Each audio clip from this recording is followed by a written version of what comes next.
सुबह की पहली किरण जब बर्फ से ढके पहाड़ों पर गिरी तो बर्फ मानो चमकने लगी और सुनहरी हो गई।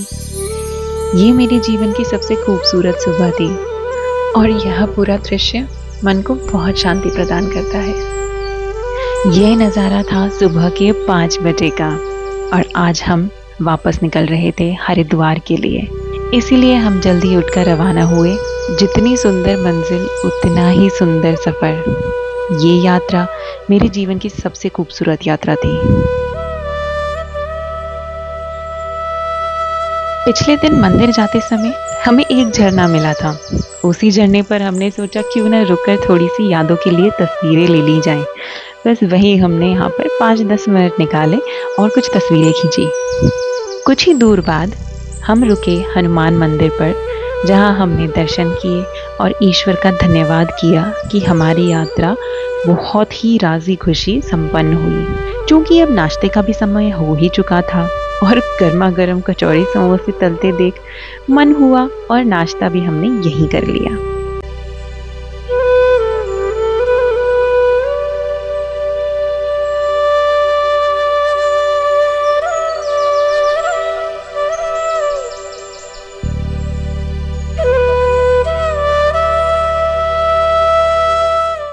कुछ देर बाद हम लोग फिर रुके और इस बार हमने नींबू पानी का सेवन किया। कुछ देर रुके यहाँ पहाड़ों की खूबसूरता का लुत्फ लिया। पहाड़ों पर बने मकान मुझे अक्सर हैरत में डाल देते हैं। कैसे यहाँ लोगों ने अपने लिए जगह चुनी होगी और कैसे और कितना परिश्रम करके इन मकानों का निर्माण किया होगा। बहुत से घर तो ऐसे भी थे जहाँ सिर्फ पैदल जाया जा सकता था। एक शहर के मुकाबले यहाँ के रास्ते लंबे होने के कारण यहाँ रहना कितना कठिन है, पर यहाँ की शांति और सुंदरता का भी कोई जवाब नहीं।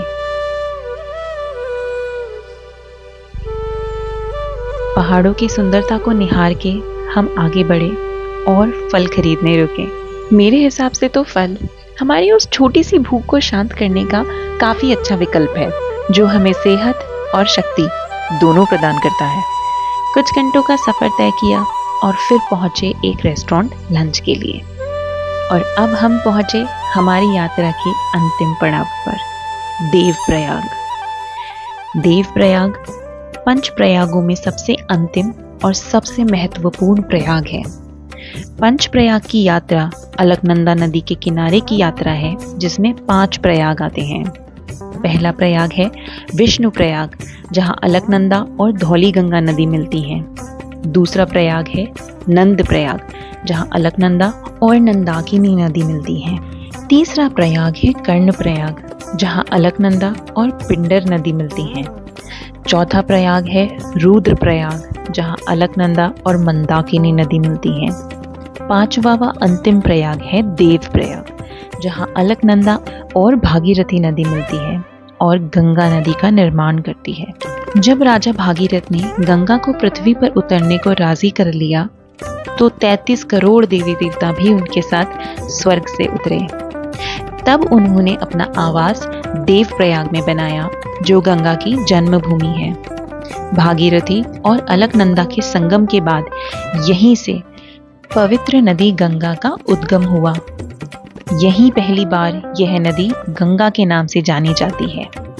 मान्यता अनुसार यहाँ देव शर्मा नामक एक तपस्वी ने कड़ी तपस्या की थी, जिसके नाम पर इस स्थान का नाम देवप्रयाग पड़ा। ऐसा भी माना जाता है कि भगवान राम ने रावण को मारने के बाद खुद को श्राप से मुक्त करने के लिए देवप्रयाग के रघुनाथ मंदिर में तपस्या की थी। गंगा नदी का पवित्र जल लेकर और इस यात्रा का अंतिम चरण भी पार करके हम तैयार थे अब घर लौटने के लिए, जिसके लिए हम फिर से लौट आए हरिद्वार। रात में भी हरिद्वार की जगमगाहट और गंगा नदी का कलकल करता पानी अत्यधिक सुंदर लग रहा था।